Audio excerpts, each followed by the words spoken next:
जी अस्सलाम वालेकुम। आज की वीडियो में हम एफबीआर का एक ट्रांसफॉर्मेशन प्लान है उसके ऊपर डिस्कशन करेंगे कि एफबीआर उसमें क्या प्लान कर रहा है और उसमें डिजिटल इकोनॉमी को प्रमोट करने के लिए कुछ रिफॉर्म्स इंट्रोड्यूस करवाने की बात की जा रही है। उसके ऊपर डिस्कशन करते हैं। एक मीटिंग एफबीआर ने होल्ड की है विद द प्राइम मिनिस्टर, जिसके अंदर डिस्कशन की गई है कि हम लोग डिजिटल इकोनॉमी और इकोनॉमी से जो कैश की ट्रांजेक्शन को कम करने के लिए हम क्या कर सकते हैं। उसके अंदर पहली रिकमेंडेशन तो ये है कि जो सबसे पहले नॉन फाइलर की जो एक कैटेगरी है हमारे पास इनकम टैक्स ऑर्डिनेंस के अंदर, उसको खत्म करने की बात की जा रही है।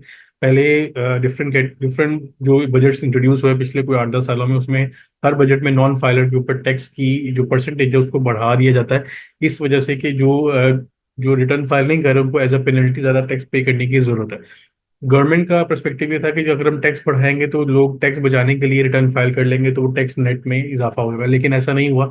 2013-14 से लेकर अभी तक जितने भी नॉन फाइलर जो टैक्स जितने भी लगाए गए उसका कोई पॉजिटिव रिजल्ट सामने नहीं आया, बल्कि जितने भी लोग थे जो प्रॉपर्टीज वगैरह अकाउंट ओपन करना चाह रहे हैं, उसके अंदर कोई ट्रांजेक्शन करना चाह रहे हैं, कोई भी गाड़ी वगैरह परचेज करना चाह रहे हैं, कोई बड़ा एसेट लेना चाह रहे हैं, तो वो ज्यादा अमाउंट का टैक्स पे करना प्रेफर करते हैं एज कम्पेयर टू कि वो रिटर्न फाइल करें और फिर हर साल उसकी एक फाइलिंग की जो कंप्लाइंस है उसको मेक श्योर करें। तो इस चीज को अब नोटिस में लाते हुए अभी ये एफबीआर चेयरमैन जो है ये एक प्लान प्रपोज कर रहे हैं कि हम लोग नॉन फाइलर कैटेगरी को अबॉलिश कर दें। जो 10 स्केड्यूल हमारे इनकम टैक्स ऑर्डिनेंस का, उसमें स्पेशली जो डबल रेट्स अनाउंस किए गए हैं वो हो सकता है कि अगले कुछ 2-3 माह में यहाँ हो सकता है कोई नया एक मिनी बजट टाइप कुछ इंट्रोड्यूस किया जाए, टैक्स अमेंडमेंट लॉ इंट्रोड्यूस किया जाए जिसमें वो आपका 10 स्केड्यूल अबॉलिश कर दिया जाए और नॉन फाइलर की कैटेगरी को खत्म कर दिया जाए। मतलब जो लोग नॉन फाइलर कैटेगरी में फॉल करें ना वो कोई बैंक अकाउंट ओपन कर सकते हैं कोई बिजनेस कैटेगरी का या सेविंग कैटेगरी के जिसमें वो अपने पैसे रखें और फिर सेविंग के ऊपर प्रॉफिट वगैरह अर्न करें। उसके अलावा ना वो कोई गाड़ी परचेज कर सकेंगे, ना कोई प्रॉपर्टी परचेज कर सकेंगे, ना वो फॉरेन टूर्स कर सकेंगे एक्सेप्ट रिलीजियस टूर्स। उसके अलावा उनके ऊपर कोई रिस्ट्रिक्शन लगा दी जाएगी कि वो फाइलर नहीं है तो ये सब चीजें परफॉर्म नहीं कर सकते। There will be no higher slab of tax for non filers, बल्कि अब उसको खत्म कर दिया जा रहा है कि अगर आप फाइलर नहीं है तो आप ये सारी एक्टिविटीज नहीं कर सकते।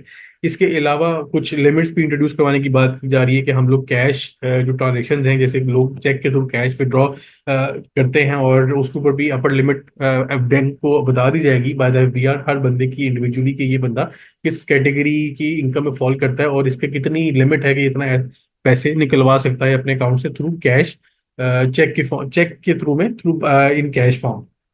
अगर वो लिमिट ब्रीच होगी तो वो सारी चीजें एफबीआर को बैंक की तरफ से रिपोर्ट करने की जरूरत होगी बाय द स्टेट बैंक।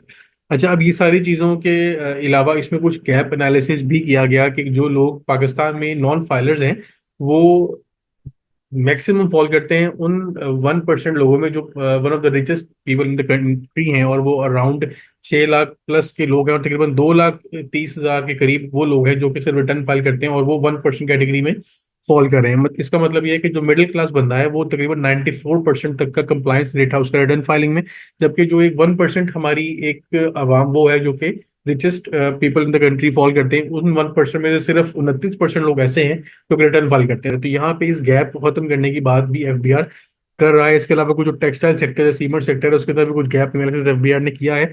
इसके ऊपर एक हो सकता है कि अगले 2-3 माह में कोई अपडेट बेहतर तरीके से आए जिसपे कोई प्लान बताया जाए कि एफबीआर अब क्या करना चाह रहा है नॉन फाइलर के साथ। और उसके बाद फिर आई होप के इस इकोनॉमिक कंडीशन को बेहतर करने के लिए जो डिजिटल इकोनॉमी को इंट्रोड्यूस करने की वजह से ही सारी आगे रिफॉर्म्स बेहतर तरीके से इंप्लीमेंट हो सकेंगी, क्योंकि जहाँ पे कैश इकोनॉमी ज्यादा होती है वहाँ पे जितने भी पॉलिसी मैटर्स होते हैं वो आप इंप्लीमेंट नहीं करवा सकते। तो it's a good plan, it's a good initiative by the FBR. हो सकता है कि उसके ऊपर हमें अगले 1-2 माह में कोई अपडेट देखने को मिले। जैसी कोई अपडेट आएगी डेफिनेटली मेक अ वीडियो, और जो भी एक ट्रांसफॉर्मेशन प्लान एफबीआर इंट्रोड्यूस करवाएगा मैं आप लोगों से शेयर करूंगा इंशाल्लाह। तब तक के लिए ख्याल रखिएगा। अल्लाह हाफिज।